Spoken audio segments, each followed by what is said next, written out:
Hi, I'm Dari P.T. Brown.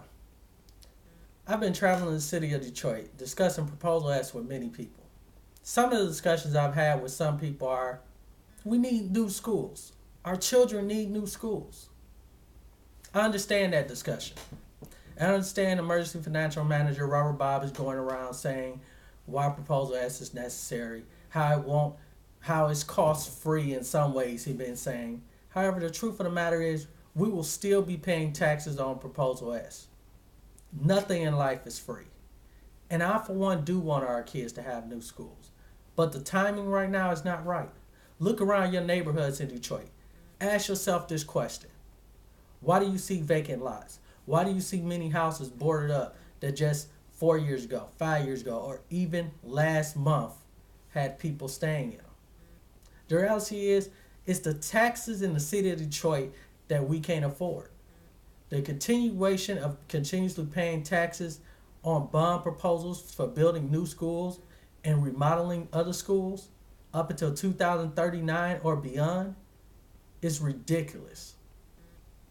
We already spent 1.5 billion trying to build and remodel 200 plus schools in Detroit already.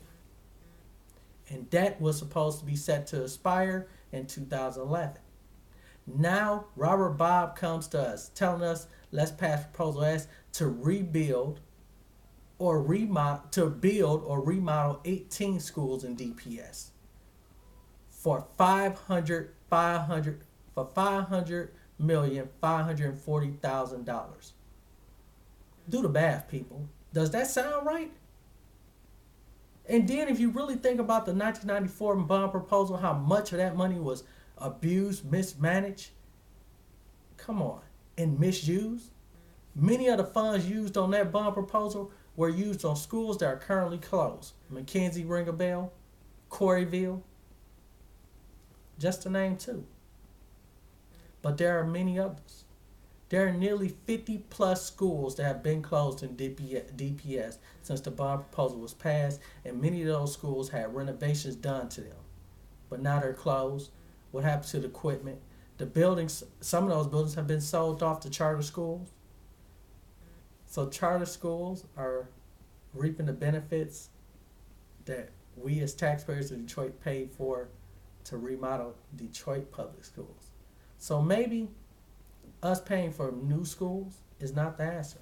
Maybe what Detroit public schools need to do, and many of the schools within DPS need to do, is seek public-private partnerships to remodel and rebuild public education in DPS.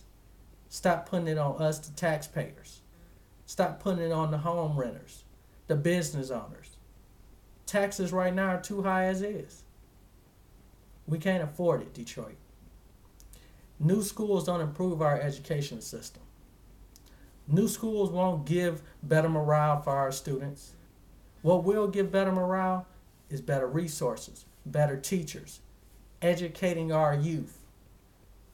5 years from now, we can bring back up the bond proposal. Once I see an improvement in the academic standards of DPS, we can't just simply build new schools for 18 schools when we still have 150 plus schools in Detroit.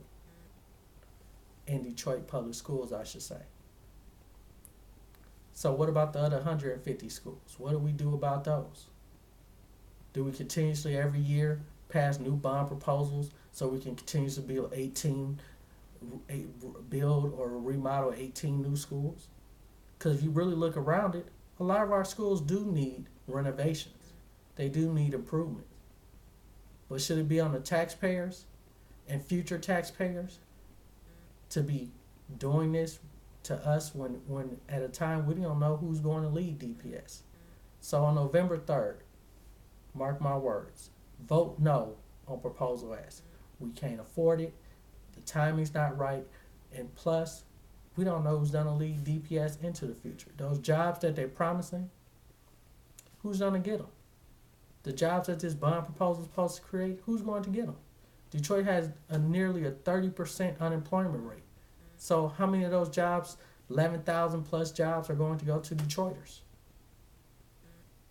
Are Detroiters really equipped enough to handle those jobs? Those are questions we got to ask ourselves. Who's going to get the jobs? Who's going to get the money? So until those questions are truly answered, vote no on Proposal S. Not now, maybe later, but definitely not now. I'm Adari P.T. Brown, and this is my perspective.